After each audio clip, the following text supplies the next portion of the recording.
What's going on, everybody? It's Geoff Grammer with the Albuquerque Journal. I am here as I am every Monday with Sean Reider, the Journal's Lobo football beat writer and college football writer at the Journal. So, Sean, today Bronco Mendenhall held his weekly press conference, as he does every Monday, nothing new. And we will kind of put a bow on Auburn. We will put a little bit of a preview, look ahead for this week's Fresno State game. We'll also touch on some conference realignment news that came out today. First off, how was the trip to Auburn? You made it back. It was good. It was if you watched the game and you watched our post-game show, it was you knew that it was definitely a little rainy, a little wet. I don't know if I saw the sun the entire time. I was actually in Alabama and Georgia, which feels a little rare there, but it was good. Thankful for the opportunity. Learned some stuff, and yeah. You obviously got back pretty late last night, I'm guessing. Yeah, I got back pretty late. Yeah, we got delayed out of Atlanta. Well, when did you get back then? I got into my apartment. I put the key in my apartment door at about 11:45 p.m. Okay.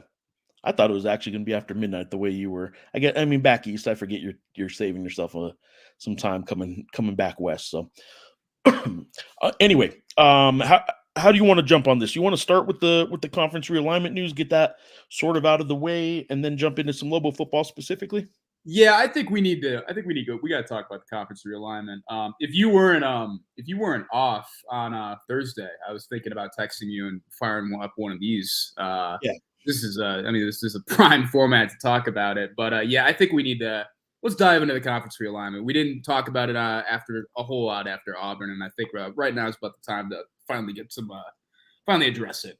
We'll walk you through, for those that don't know, what happened last week. The Pac-12, the Pac-2, Oregon State, Washington State, still sitting on a whole bunch of money after the rest of the conference disbanded a year ago, basically, and went on to the Big 12 or the Big 12 or the Big 10. I know two of them also, Stanford and Cal, ended up in the ACC, leaving behind Washington State and Oregon State, but they got to carry the Pac-12 banner and flag, so they got a whole bunch of money that conference has accumulated through the years.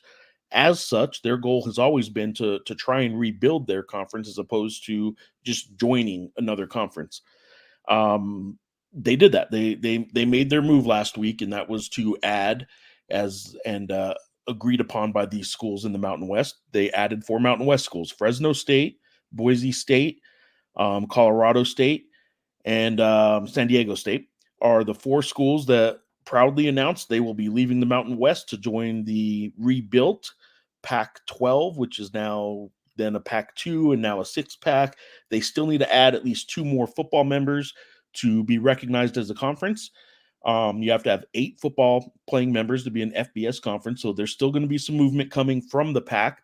And that left the Mountain West kind of in a position where they were like, okay, well, what's next for us? Is it do we try and hold strong as is and add minimal candidates, or as some people have suggested, and maybe it will happen. Maybe I shouldn't have been so quick to dismiss it, but I still am a little hesitant to say that the Mountain West is just going to disband and the teams are all going to spread out. You still need a presence out west with FBS football beyond just one league being the Pac. You need some TV inventory.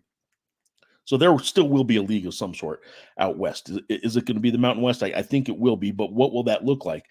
The next obvious move to me, and to a lot of people, because it's been rumored for years, is Air Force joining the AAC, the American Athletic Conference, because that's where Navy is and Army football.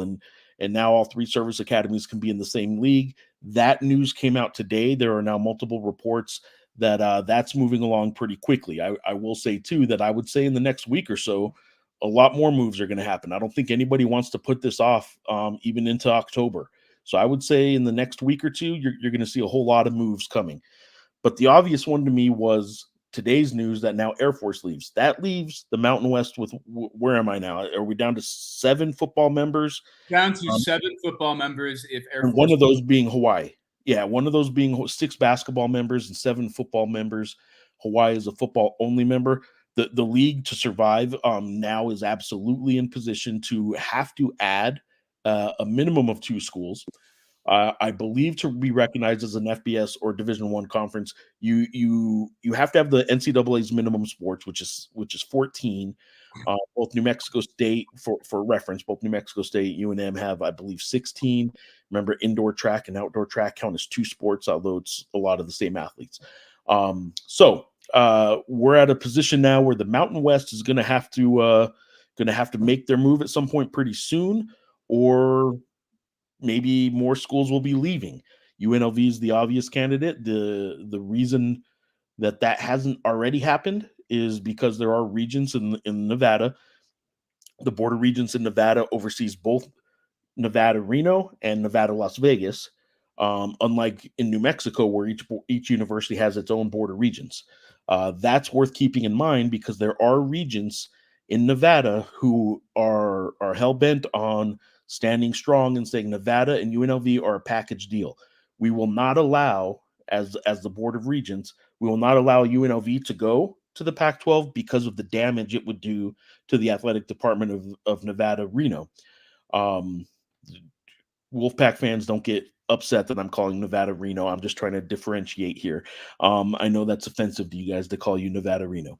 But point being, UNLV could still be on the way out at some point. I think at some point some regions stopping UNLV from bettering itself because it might hurt Nevada. I don't know that many regions are going to tell UNLV not to help themselves, and if they can get better by going to the Pac-12 or going to the Big 12 or wherever without having to take Nevada, I think that would probably eventually happen. But here we are. Sean, your quick reaction. You're the one that did the legwork on all the work last week and chasing all this. Ross Dellinger, Yahoo Sports, was the first to sort of break this, and then all the national reporters seem to have the same usual suspects of sources that help the same usual suspect of reporters all on the story, which kind of happens pretty regularly with the national guys. Your initial response to a reaction to last week and this week's, and then we'll get to what Bronco had to say about it today. Kind of his first public thoughts, I believe, were today. I know he was on the radio this morning, but as far as I know, I think this is the first time Bronco kind of sounded off was today. Is that right? Yeah, I didn't listen to his radio spot this morning. I don't know if you did, but if you discussed it then, and we didn't ask him about it after the Auburn game. But I mean, in terms of reaction to the stuff last week, certainly on my end, a reaction of disappointment. I was looking forward to going to bed that early, a little bit earlier that night than usual, and that did not end up happening. But no, I think look, I think we're probably on the same page in this, right?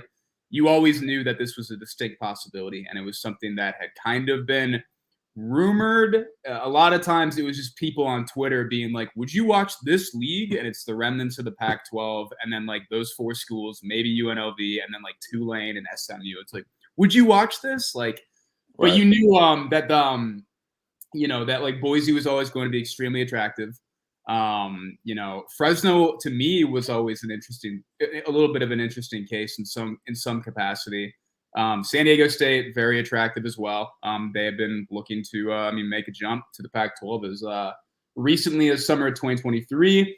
And then Colorado State, we're all talking about, how important football success is. Colorado State has not been extremely successful in football recently.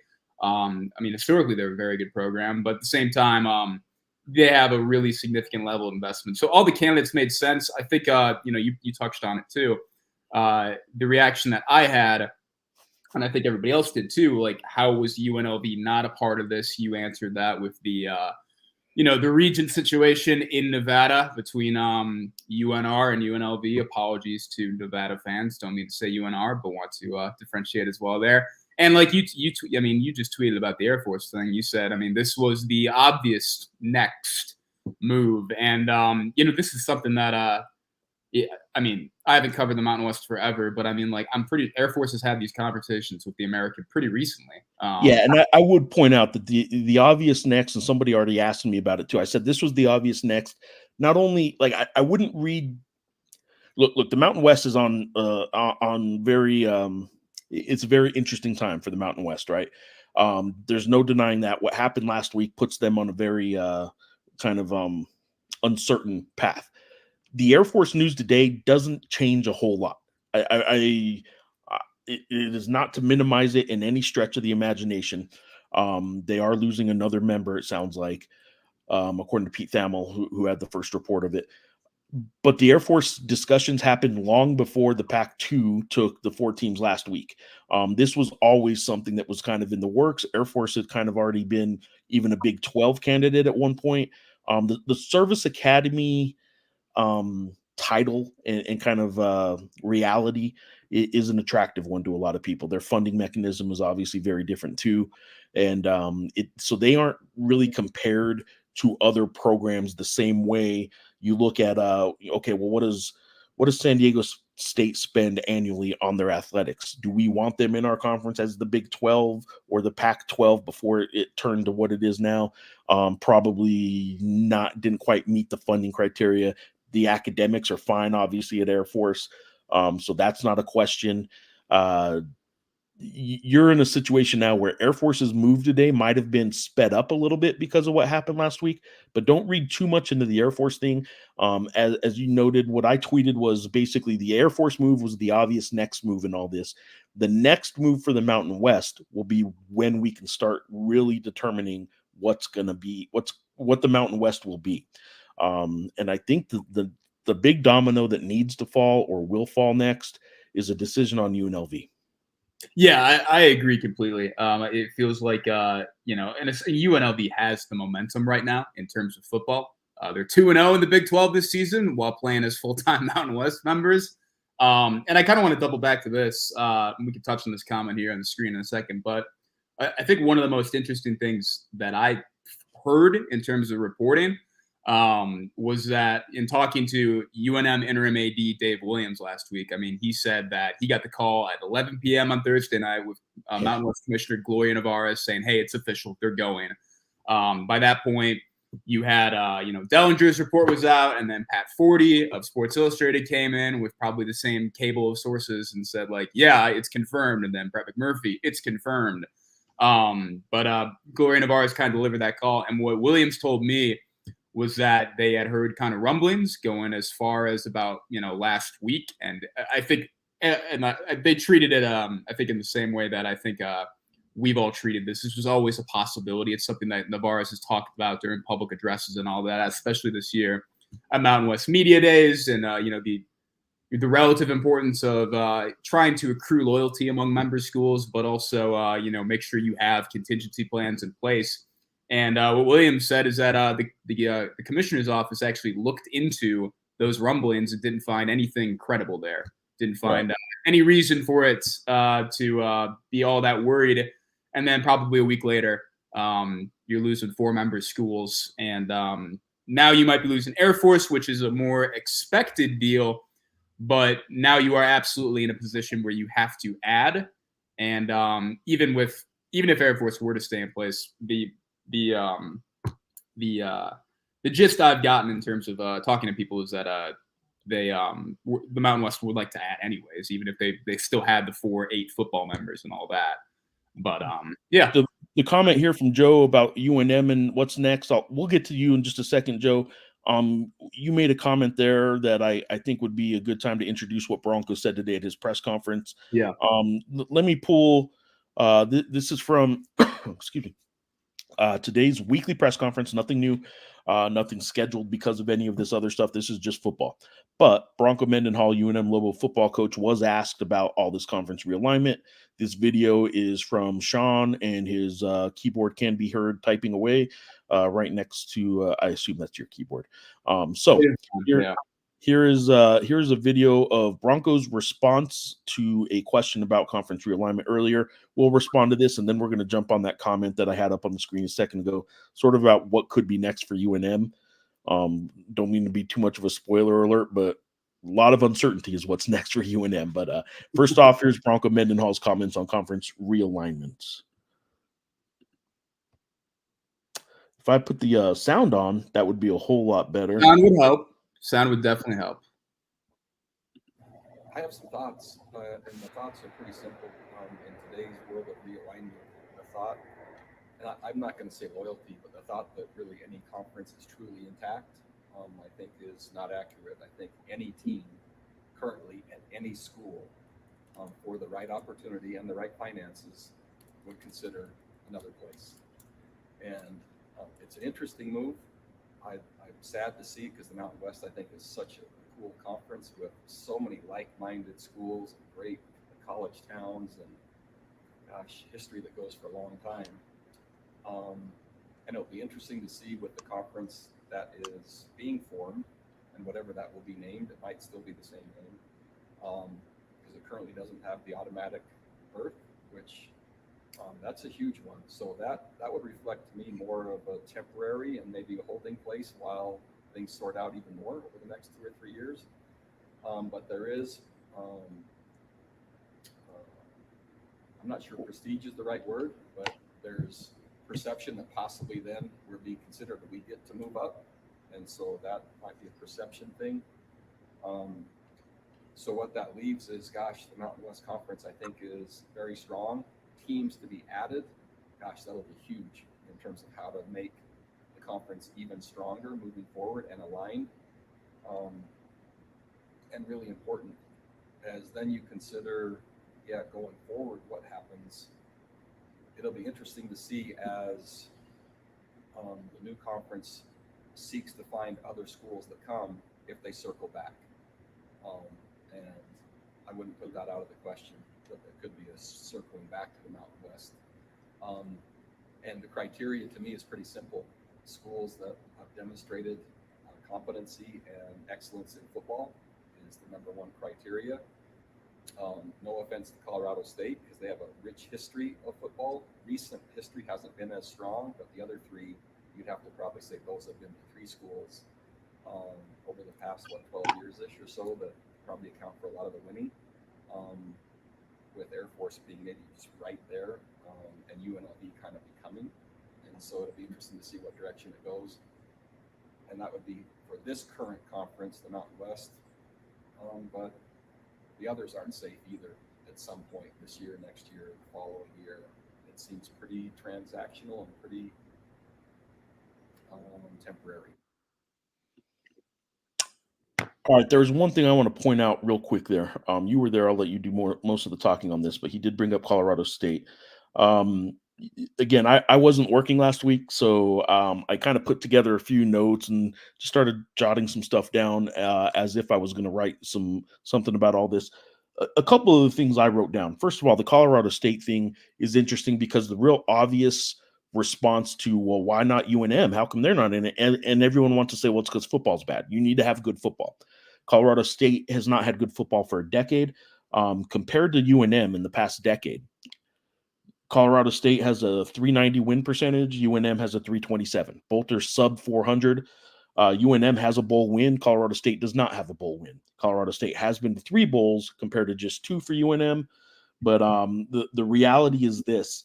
3 winning seasons in the past decade for Colorado State, 2 winning seasons in the past decade for UNM.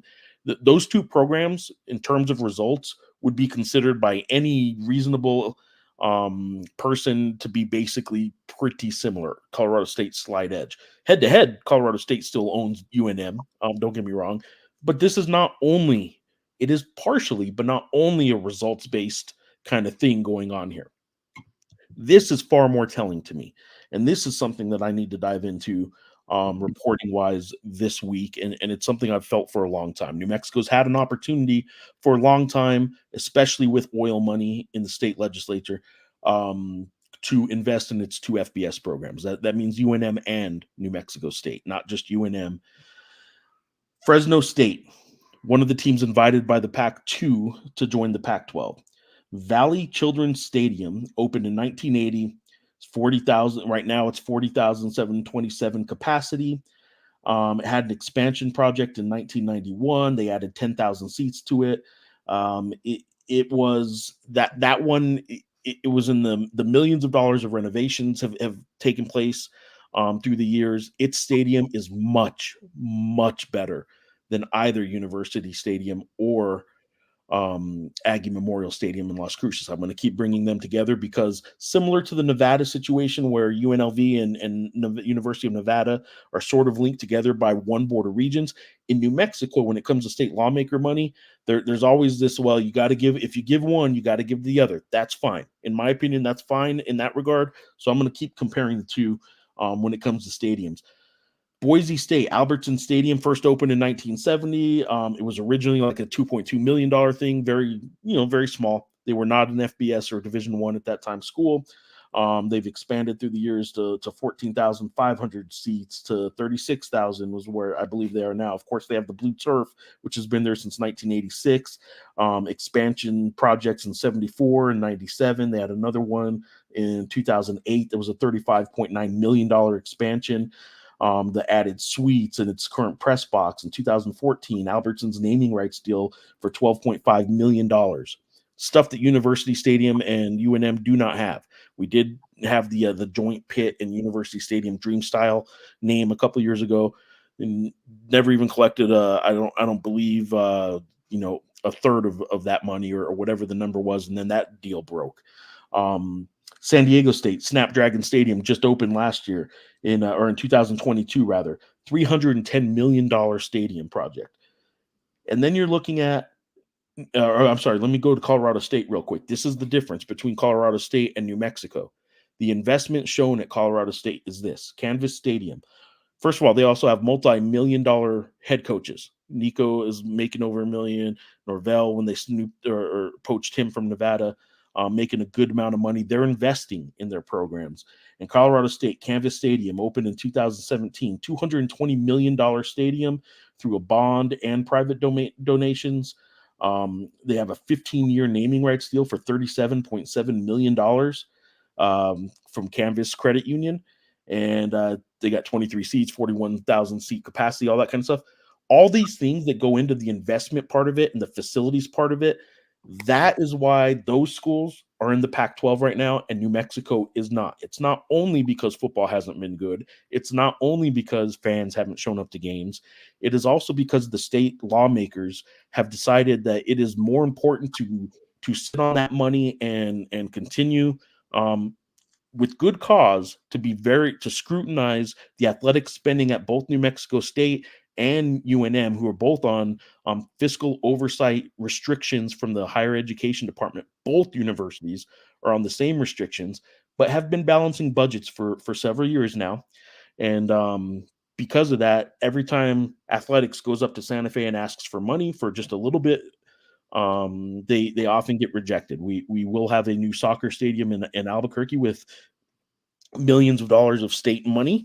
The governor has already earmarked, I think, out of her personal spending account, well over $4 million towards that. A lot of lawmakers are doing 100,000 here, 500,000 there. There will be millions of dollars given to a private ownership group for a soccer stadium at Balloon Fiesta Park. Both Aggie Memorial Stadium and University Stadium have not been renovated in any kind of significant way in going on 4 or 5 decades. And that is why we are in the position we are in right now. Basketball does not drive the bus. Both teams having good basketball programs has really very little, unfortunately, to do with their future positioning in all this conference realignment. And that's where we're at. University Stadium opened in 1960. It's a capacity of 39,000. It looks largely the same today as it did then. And until there are some very significant improvements in funding, and if you believe that shouldn't come from the state, that's okay. But just understand that is why we're at where we're at. It's not because of success on the football field. It is because of investment and a lack of investment. And make no mistake, this is going to affect other sports, and not in a positive way. First of all, baseball. The Mountain West now only has 4 baseball members. You have to have 6 to be recognized by the NCAA. What's going to happen with baseball? Who knows? Do they have to go to their own conference? I don't know. Is this going to affect men's and women's basketball, which everybody in Albuquerque says, oh, that's fine. We're still a good basketball program. That's what we do. Absolutely, it's going to affect it. You don't think the 4-star recruits that Richard Pitino has had in over the past month know exactly what's going on with all this conference realignment? They absolutely do. So, this affects an awful lot, and it has to do with investment. every bit as much as it does success on the field. There's my little rant. Go ahead, Sean. That was a wonderful rant, Geoff. I think you really cleaned up on a lot of the points there. I don't even know how to exactly follow on that, except to kind of circle back to what Bronco said. One other quick point. Media market wise, a lot of people want to bring up media markets and all this. Because actually, even if it is true, let's just clear the air on that. Even if it is true, which I don't know if it is, because it's not just the size of your media market, it's your hold on that media market. Mm-hmm. That is why San Jose is not exactly considered a gem in all this, because the Bay Area media market is huge, but San Jose owns very little of it, right?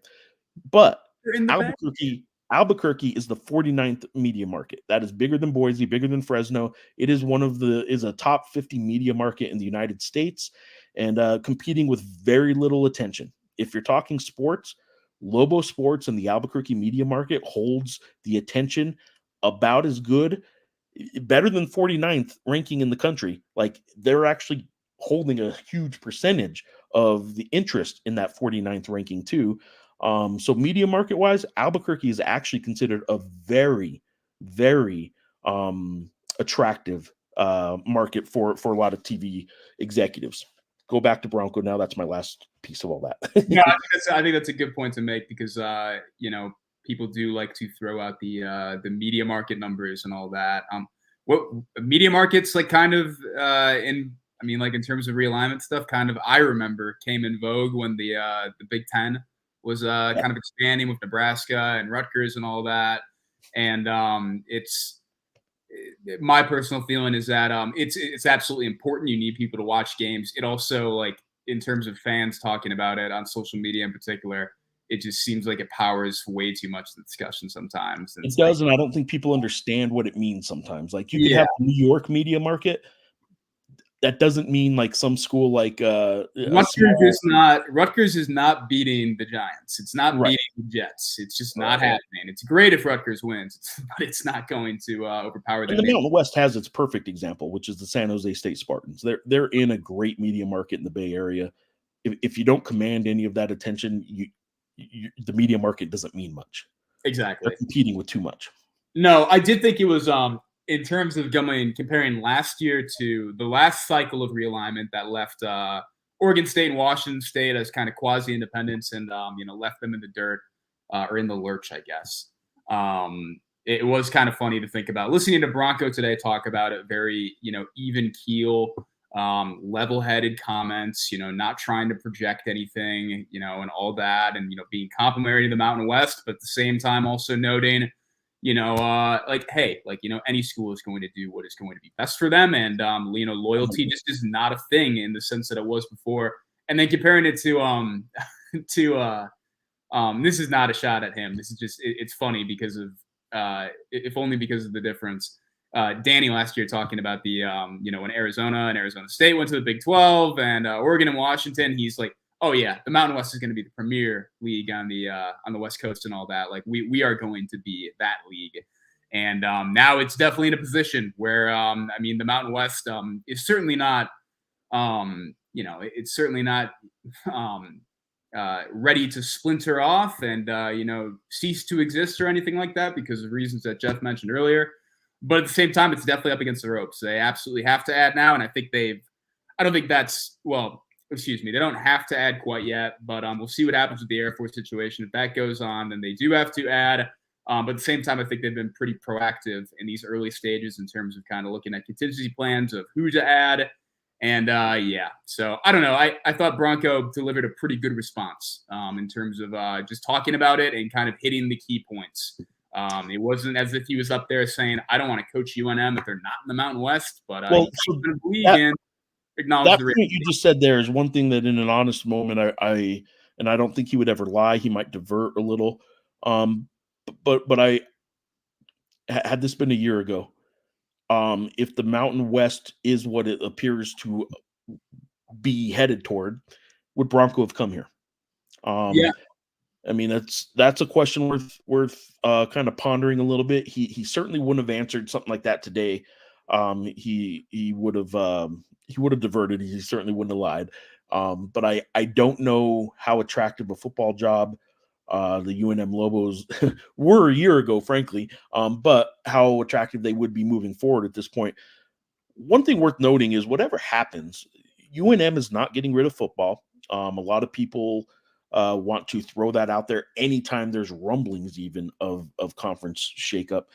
There isn't a reason yet that would be compelling enough to convince me that UNM would be better without football and that the Mountain West would be better just disbanding at this point. There is still TV market inventory on the West Coast and that Pacific time zone in particular, but a little bit less so in the Mountain. You still need to fill airtime.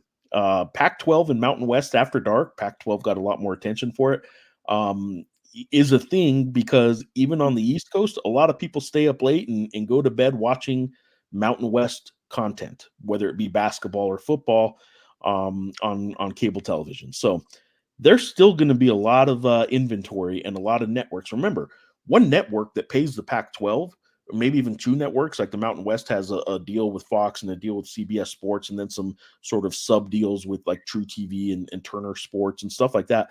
One deal that the Pac-12 gets is probably going to be one network. There are still other networks that want to have inventory at night.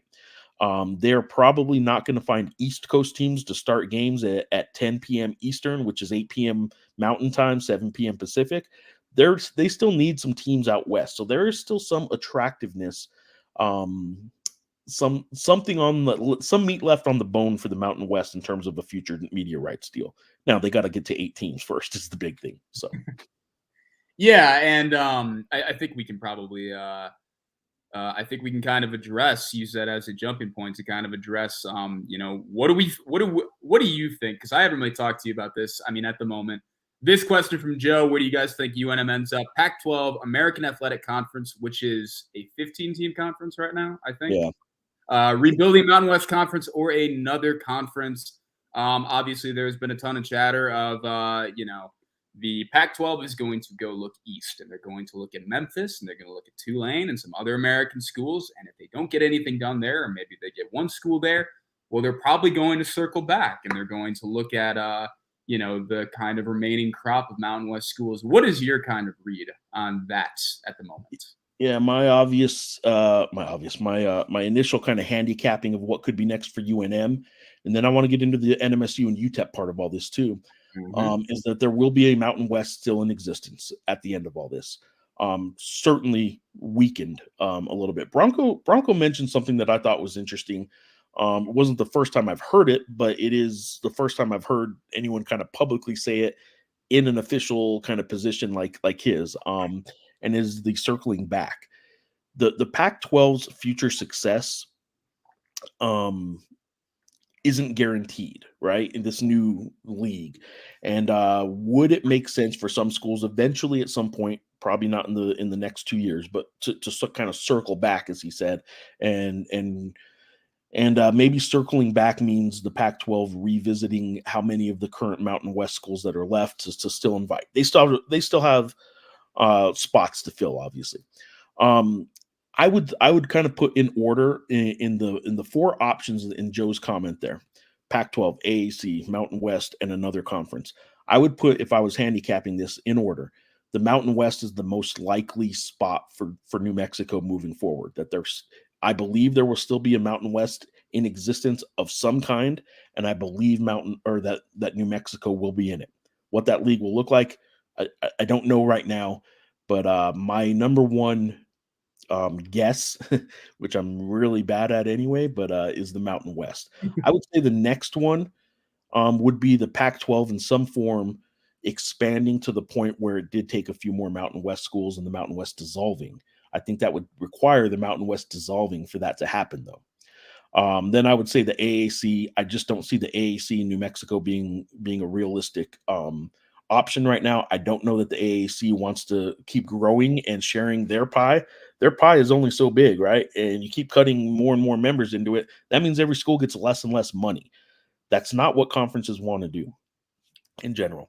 And as far as another conference goes, I guess there's a possibility, but I don't see it.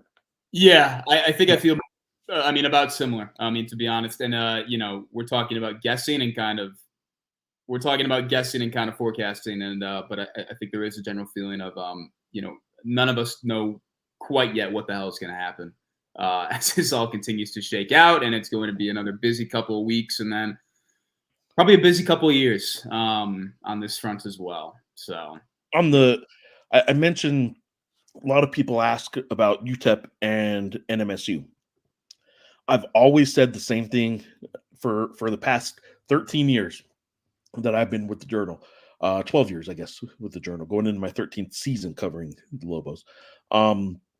There is no interest from current Mountain West ADs and presidents to add UTEP and New Mexico State. That was until this. I do think there's obvious interest now. They have to get to a certain number, and there is some interest. It would be interesting to me if they added both of them. Some people think, oh, that makes sense. They could be travel partners, whatever. Then we're talking about why are you adding two pieces in the exact same media market, El Paso media market? We're getting into some of the stuff I talked about earlier.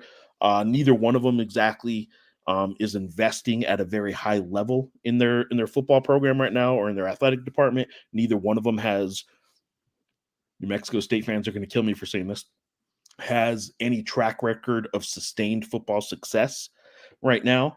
Recent success, sure, absolutely. 2 years in a row at a bowl game for New Mexico State. On the other hand, 48 hours ago, they lost 48-0 to Fresno State. So these are two programs in UTEP and New Mexico State that have an awful lot to prove to existing Mountain West presidents and ADs to say, yes, there would be value in bringing you guys in, because the other options for the Mountain West are things like covering the $5 million expansion fee for maybe one or two of the Montana schools or one or two of the Dakota schools to make the jump from FCS to FBS. And if you don't think there is some interest from those schools, I think you're probably not paying attention, because I think there is interest in moving up to the FBS from those schools, and the success of their football programs and the following of their fan bases might make those some more than people realize just by name recognition. Some intriguing candidates. But where we stand now is schools like maybe some Sunbelt schools in Texas, maybe some Conference USA schools in Texas. Those are the attractive kind of candidates right now. Maybe some big sky schools. And I think that the Mountain West is probably going to have to look at that.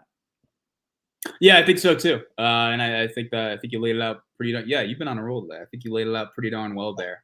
And in terms of, I talked last week with New Mexico State athletic director Mario Moshe, and what he said largely was that, we are very, very thankful and very happy to be in Conference USA. They really came for us at a time where we needed them. We've been successful recently, not just in football. They obviously last year they made the Conference USA championship game appearance and they lost to Liberty, but they're still there. Good in conference last year. They've been good in women's sports throughout. Good in women's sports in their time in Conference USA, and appear to be on an upward trajectory in men's basketball as well, which is key. But he did mention that, at the same time, look, just because of that feeling, are you going to not pick up the phone at a certain point and discuss something with a colleague? Probably not, but usually that is just sometimes, hearing out a friend and hearing out a fellow administrator. So interesting situation to kind of gauge going forward.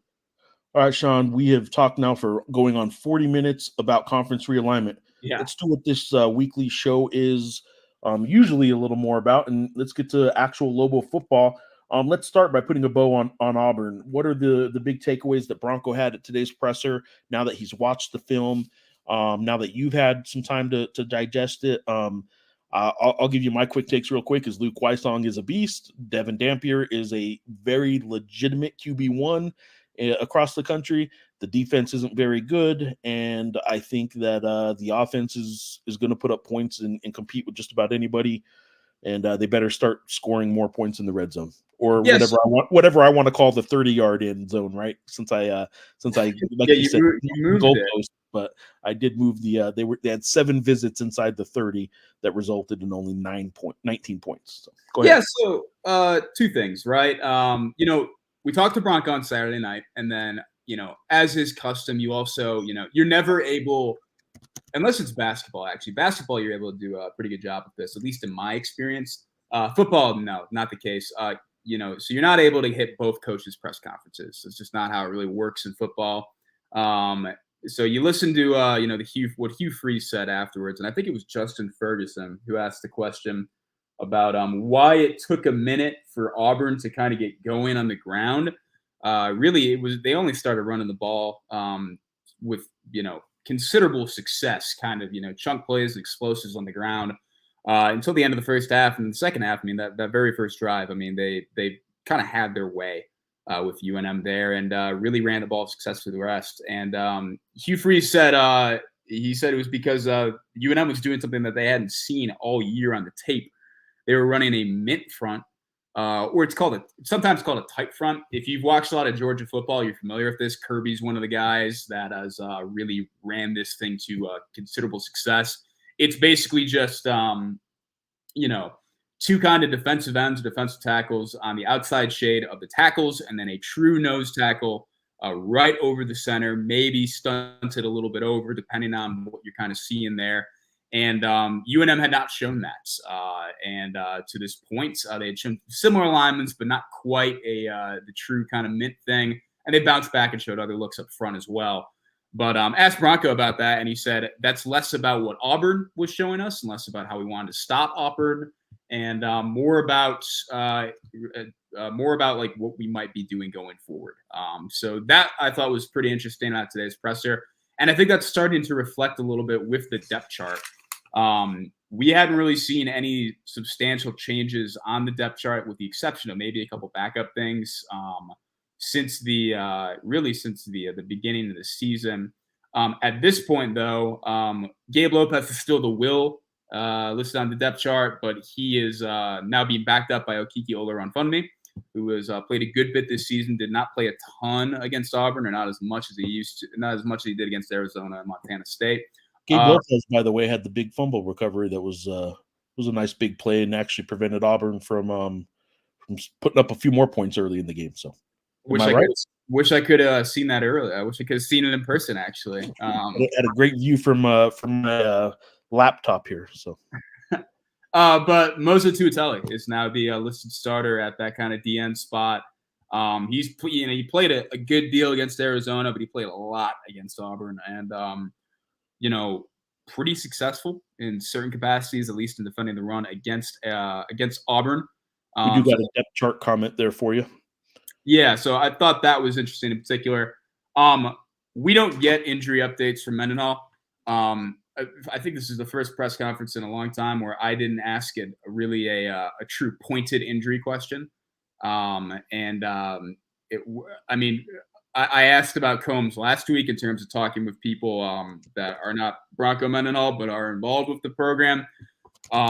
It appears right now that he is kind of working out and getting ready for a return of some sort, but there has not been any given timeline to us. The understanding that I kind of had earlier in the season was that he would be on pace to return at some point during. The understanding I had was that he was on pace at some point to return. I don't know. I mean, be cleared for practice or whatever. Be cleared for practice is too strong, actually. Excuse me. I'm putting my foot in my mouth. But that he was kind of expected to be back by that first bye week, and that clearly hasn't happened, right? So I don't have a real timeline. I don't have an updated timeline. I don't know if it's a setback. I don't know if it's another injury. I don't know. I mean, he hasn't practiced. He has not practiced since the spring. And he hasn't practiced since last year. He didn't practice at all during this. Yeah. So it's a weird one. It is one that I don't blame any fan or onlooker for still being curious about, but it's getting to the point now where it's kind of, they'll let us know. I wish I could give you, we could give you a better answer, but for whatever reason, there's something weird about that one going on where they're just, it just is going to linger until it's not lingering anymore. And I don't know. That's a weird one because his name is the one name I think I've heard you and others ask most about. Yeah, and it's And it's odd too, and I'll be honest, the questions will probably start trickling away at this point. I'll be completely honest with you until it really comes down, until it's you see him out at practice. We might see him out at practice tomorrow. Who knows? It just kind of that's a real possibility, but at the same time, it's you've kind of you've kind of seen enough of the secondary to a point that you're not thinking about it in the way that you would during the spring about like, oh, well, okay, they're going to get Tavian Combs back in the fall, and then he's going to slot in here and all that. I'm with you on this, actually. I thought Harris played pretty well against Auburn as well. I thought, I'll be honest. This is a question I asked Bryson Taylor, and I don't remember if I touched on this on Saturday night that much.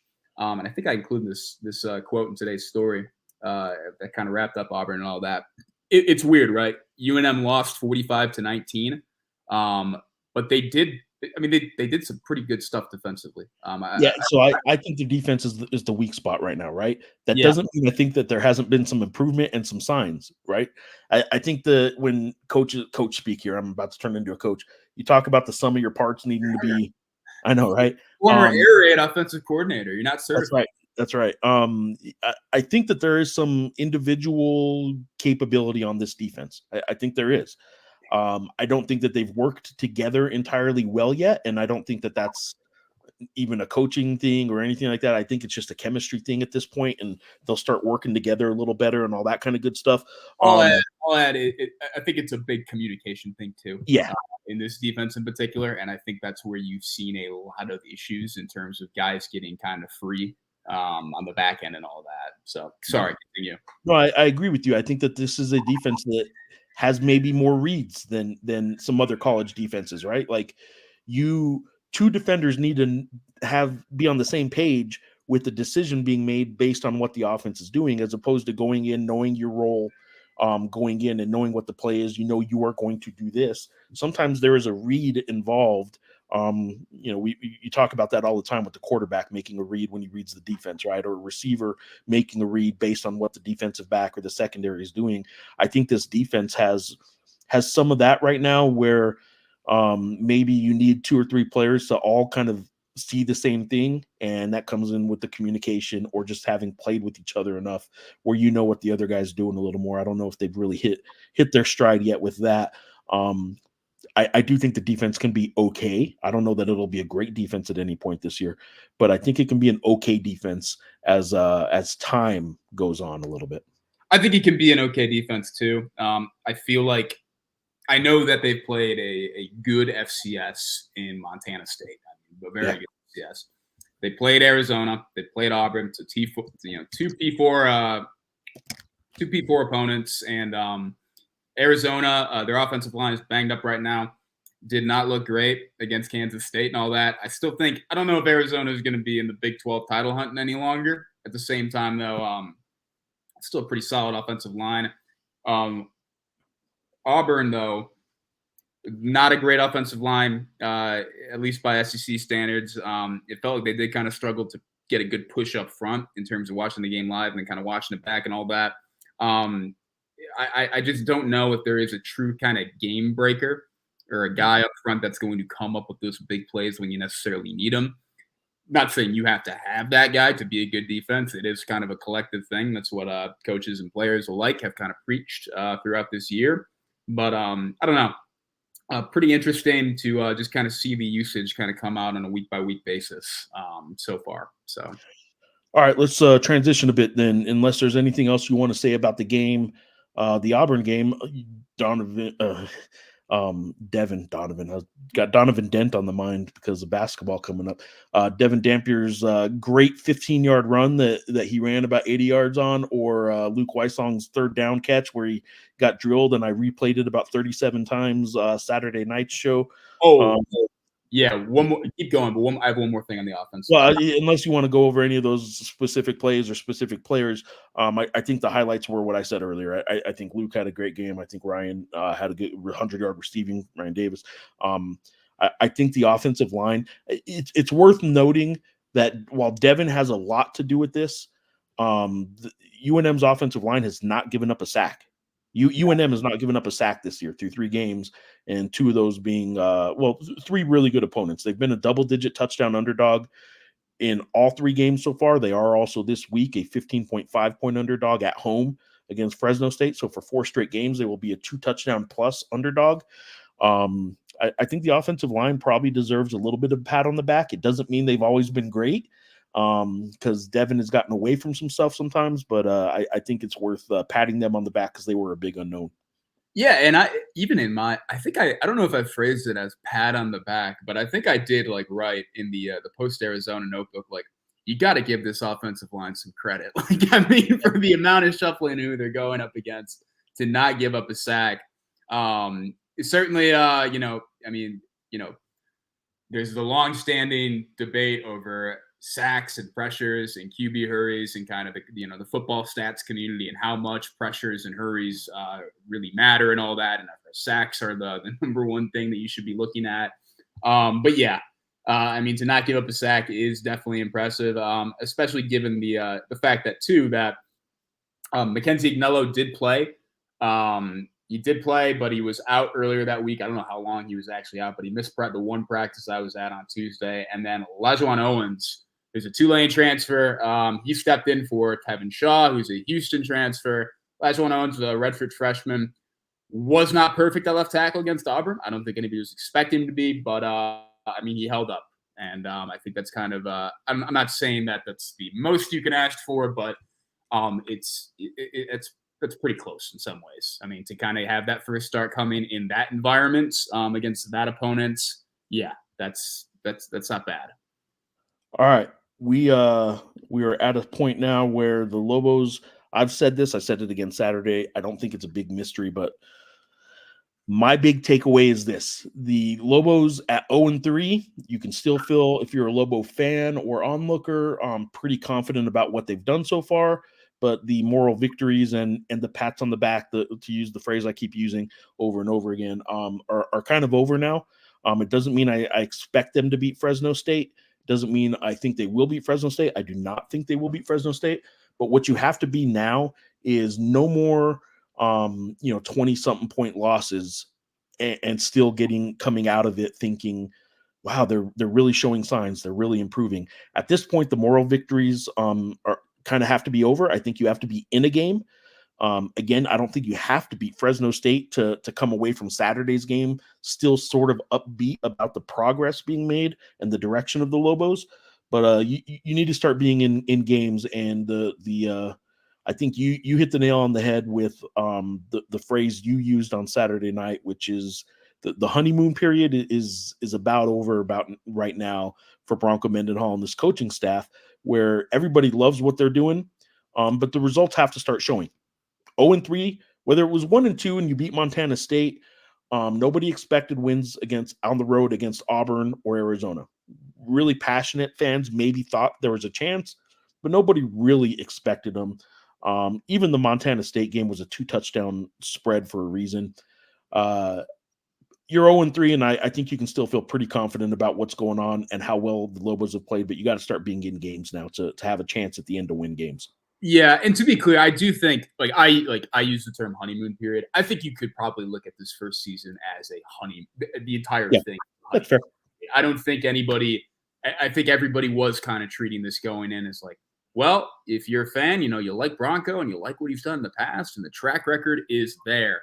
But at the same time, it's a tough schedule. Now, the way we were looking at it preseason in terms of how tough that schedule actually is, that has changed a little bit as we started playing games here. And that's probably more to do with both to do with UNM and how they played so far, and also just how some of their upcoming opponents have played as well. Sure. But at the same time, yeah, it's like you said, and that was part of the message today in terms of Broncos' kind of opening statement, and then some couple questions kind of tied into it. They're looking to hey, what they've done in the first half has been great, and it's been nice and it's been competitive. But there is a focus right now on sustaining that level of competitiveness throughout the entirety of a full 60-minute game and really being in it. So I don't think they were ever treating it within the program like, well, man, we gave Arizona a really good shake, yeah. Good stuff there, guys. But they're certainly they're getting tired of losing. This is only the second 0-3 start. in Mendenhall's career. So 18 total seasons. The other one was 2021 when he was, 2016 when he was taking over at Virginia. I think he's had another 1-4 start, and he had a couple like 1-3 starts at BYU too. But remember, Broncos only had one losing season in his entire career. Yeah, and the way he described kind of this start today was he's like, it's not uncharted territory, it's mildly charted territory. It just hasn't been the major norm. So second half competitiveness, getting that level up, and really being in games to win games. That is definitely the focus. I think it's always been the focus, but certainly now. Let's spin this forward just a bit then. What say you about Fresno State? They're obviously coming in off a 48-0 win over New Mexico State on Saturday. I don't know what to make of that. That one surprised me. I didn't expect New Mexico State to win. I think they were 16-point underdogs. I didn't expect 48-0. I can tell you that. Those are the next two opponents for the Lobos. I think it would be silly, and I don't expect it. I should have even said this. I'll finish my thought, but I'm instantly regretting even saying this. I don't think any Lobos are really going to be looking forward to New Mexico State and looking past Fresno State thinking that's the win we can get. Because the reality is they're going to just look at Fresno State all week, right? But the big game next week against New Mexico State, I think a lot of Lobo players, fans, coaches, all kinds of stuff probably can feel a little bit more comfortable about, but that's not the point of this show. This show is one where Lobos are focusing on Fresno State, and then we get to talk about that Aggie Lobo game, which is going to be interesting because it doesn't matter for either team for years and years, whether you're good or bad, as long as you beat New Mexico State or as long as you beat the Lobos, depending on which school you're at, your whole season can kind of be made based on that. So anyway, Fresno State, give us what kind of preview can you give us on Fresno State and what fans should expect on Saturday for homecoming? Yeah, so Fresno State, currently they have an interim head coach by the name of Tim Skipper. He was the interim for when Fresno State also played New Mexico State in the New Mexico Bowl this last year. Former head coach Jeff Tedford stepped down in July. I want to say, a week, maybe 2 weeks after Mountain West Media Days. I did ask Bronco today about, if he reached out to Tedford in the wake of that news. They didn't. When Bronco was in the Mountain West to BYU, Tedford was mostly coaching at Cal. I don't remember his last year at Cal. I want to say like 2014 or something like that. So there wasn't a ton of overlap there. But they were guys, they did have a relationship. They coached against each other in the Las Vegas Bowl one time. That led to one of my favorite stories from Bronco Mendenhall in terms of, at that time, BYU players were kind of using that bowl trip as a honeymoon trip, a literal honeymoon trip for their honeymoon trip. Yes, for their spouses. They just got married to. That's a very normal thing at BYU to get married at college. I loved the notebook on this when you had it in from Media Day. This was awesome. And then I love sharing the story again too. So that was going on, and they were all staying together. And Bronco was frankly getting a bit tired of having to deal with binkies and babies and strollers and all that while he was trying to prepare and coach a football team in a bowl game. And on the other, I'll back up. And he was talking with Jeff Tedford, who was the head coach at Cal at that time. And he's like, man, you're not going to believe what I have going on and all that. And going on right now. And Tedford was like, yeah, we're staying at the Hard Rock in Vegas, and there's a Victoria's Secret model show going on in the hotel right now. So it's been tough to keep the guys focused on that end as well. So just kind of the duality of college football and college sports and why it's just so fun. Well, I can tell you way back when I was I was sports editor of the Las Cruces Sun News, went to I guess it would have been a WAC football media conference in Reno. Nevada was in the league, Fresno State was in the league, and I was covering the New Mexico State Aggies. I remember, I wish I could remember the quarterback's name, but anyway, the whole thing was at the Grand Sierra Resort in Reno, which is what you see right when you land at the airport, that first casino you see, not the one kind of more downtown, but that one casino you see right by the airport is where the conference was.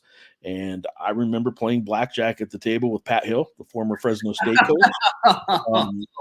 That's awesome. there were players in the poker room too. It was not off limits for players of age to be gambling apparently that night. And I don't know that would have gone on anytime recently. I'll bet you they put an end to that as social media started creeping up and camera phones and stuff like that. Remember, I'm an old timer, and this was before a bunch of camera phones and X and Instagram and stuff like that. But I remember sitting in the poker room with with Fresno State's quarterback at the time, and at the same table as Pat Hill playing blackjack. So that was interesting. Just to throw a Fresno State story in there. Pat Hill, anytime, anywhere, any place. That's right. Absolutely. Even the blackjack room. You have any thoughts on my one? Again, it's not a criticism, but my one thought is I still wish maybe they'd rolled Devin Dampier out a little bit more. You have any thoughts on things we might see a little different, or they might try and change up a little bit offensively? Or are they looking at the Lobos looking at this as, look, again, they got inside the 30 7 times. 7 of their 11 drives got to the 30 or better. 5 of their 11 drives got inside the red zone. Like that's kind of hard to criticize the offense and say, okay, what do we need to fix? You just got to finish drives, but probably not a whole lot of wholesale changes on offense, I wouldn't think. Yeah, let me touch on Fresno State again real quick. I didn't really preview Fresno State there. I just kind of told a story about a bowl game in 2005. But no, look, if there's one thing you got to know about Fresno State, UNM did beat Fresno State at Fresno last year.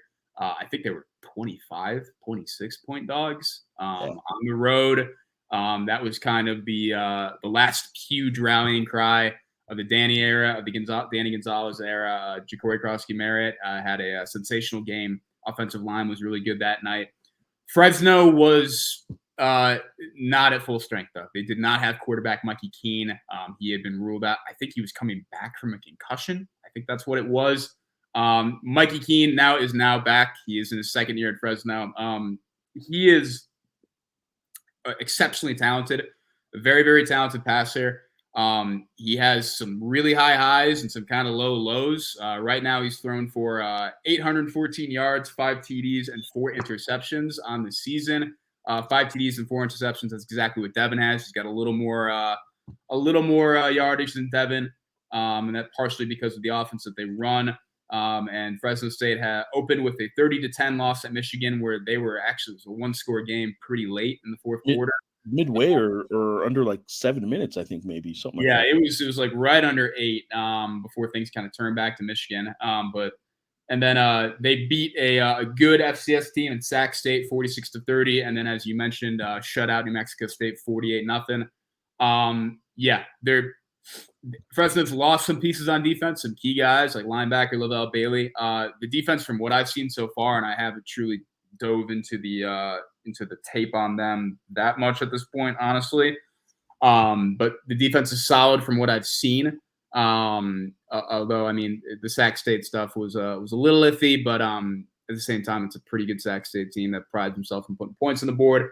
But the offense is going to be rock solid, as always. It's pretty well set up. And honestly, I mean, it was one of my questions going into the season: how much of an absence how much of an effect could you actually see on the on-field product, with the on-field product, in terms of Jeff Tedford not being there anymore? And honestly, I don't know if there has been a major influence from what we have seen so far from this vantage point. In terms of the question that you kind of let in before I put it in another direction, changes of the offense. I asked Bronco today, when you look back on the tape and you were looking at some of the red zone stuff, was there anything in particular?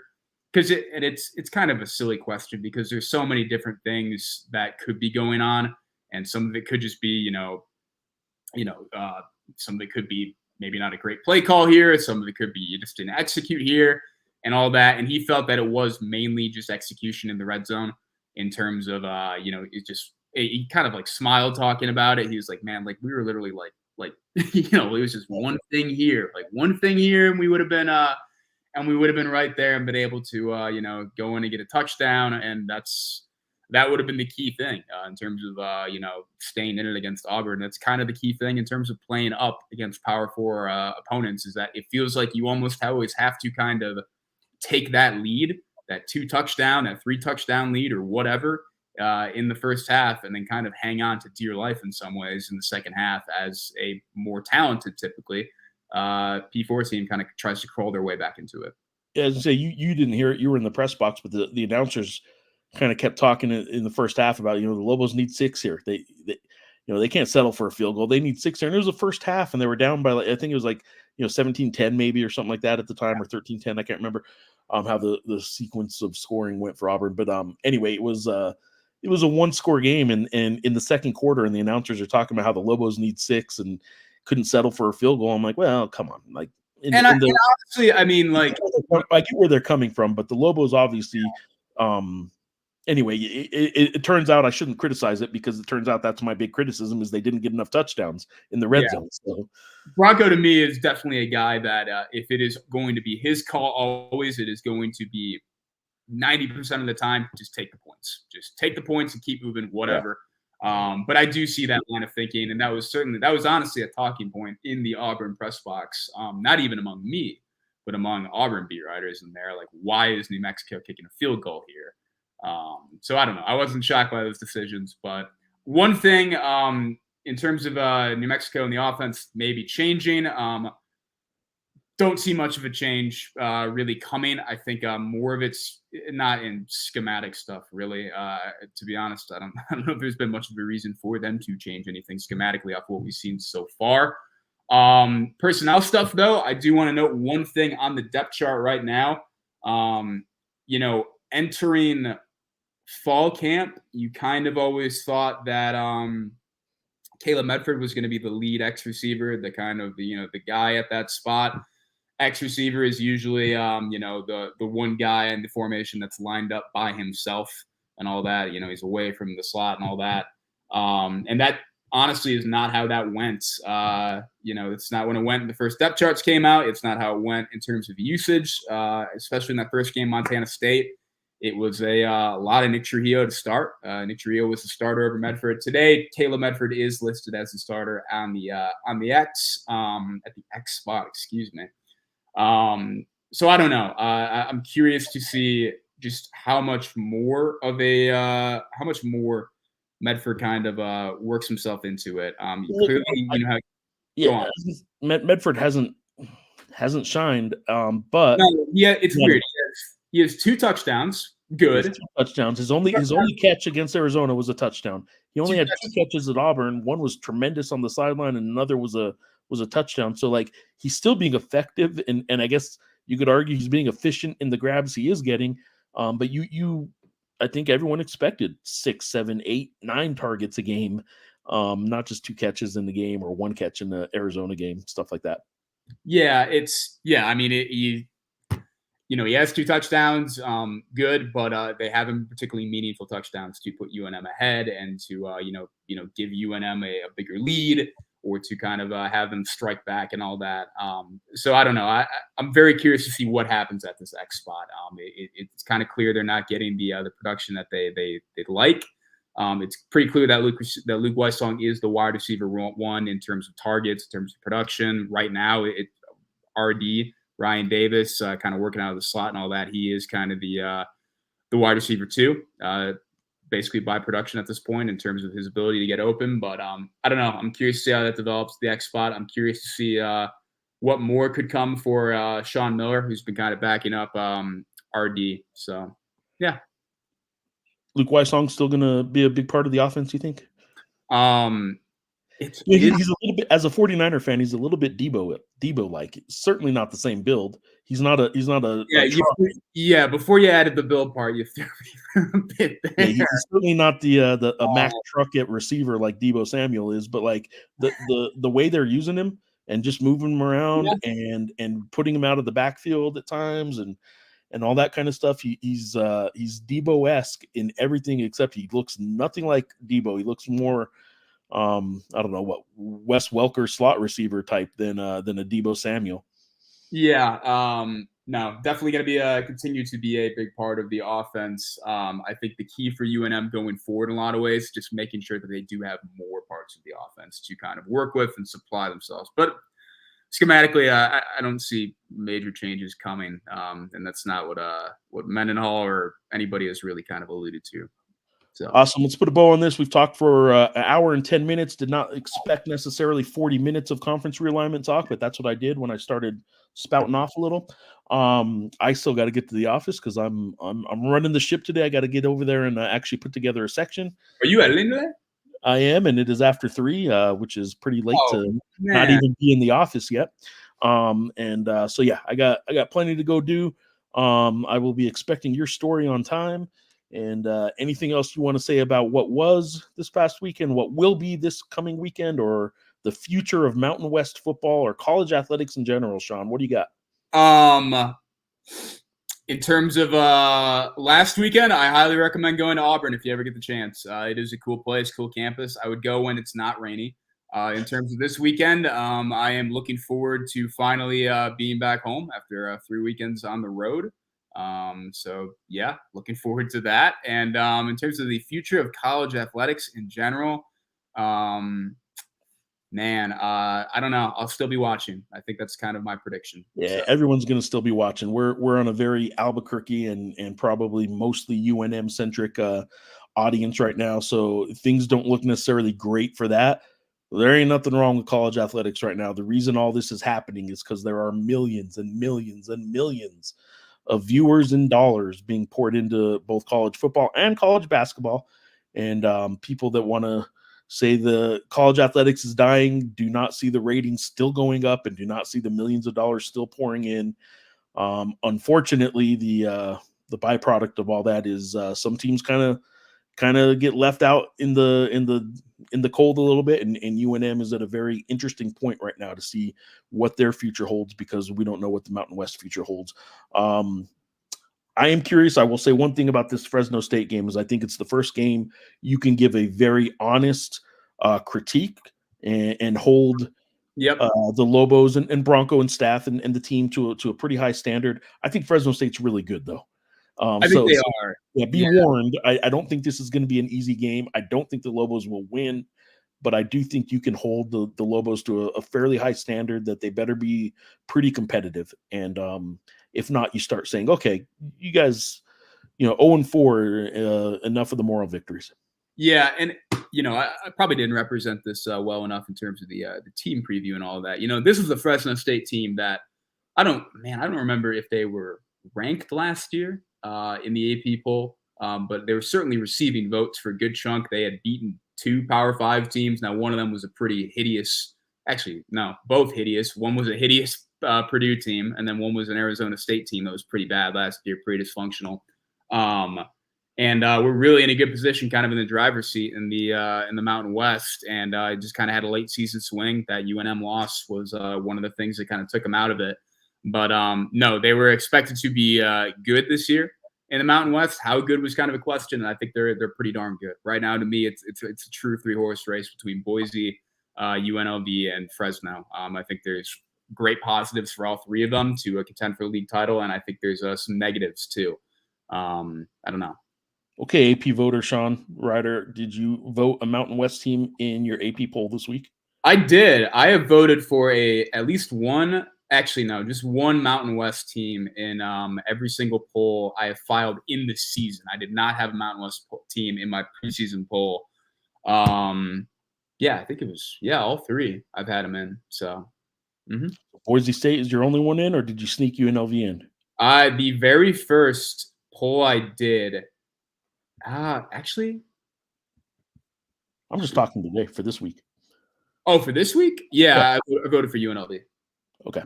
And I had voted for Boise once before, and I had voted for Boise. I had voted for UNLV another time before after they beat Houston. But then you brought them back out. I brought them back out, and I would like a little recognition from Barry Odom. He was the guy that was kind of standing at the podium and saying, we need AP votes, like we're a quality football team. And I was 1 week after Houston, I was the only guy to throw him a vote, the only voter to throw. You were the only one, huh? Callie at the Vegas Review Journal reached out to me and asked if I wanted to comment for a story about that. So, Was it a sort of along the lines of what the hell are you thinking, or was it it more was of a, just why'd you do that? And I why'd you do that? Yeah. like Pete Houston, like so. Awesome. All right, yeah. Sean, I appreciate it. Everybody, we will have a post-game show after the Fresno State game. I don't know timing-wise, anywhere from 30 minutes to an hour and 15 minutes after the game. We will let you know on game day kind of when that is. The timing of the start of this game makes it a little tricky sometimes with Sean doing his post-game interviews and having to write a story. Obviously, we still have a newspaper and a website to update stories on. So This is an 8:30 game? 6:30, I believe, isn't it? Is it Oh, 8:30? I think my location's still back on Atlanta. Yeah, we're at 6:30, I believe. Yeah, no, yeah, it was 6:30. I was like, whoa. 6:30. It'll be a tough turnaround for a quick 30-minute after the game kind of show, but we'll see. Sean, I appreciate it. Look forward to talking to everybody on Saturday. And thanks for watching, listening, however you're here. Thank you guys. Thank you guys. I gotta hit end now.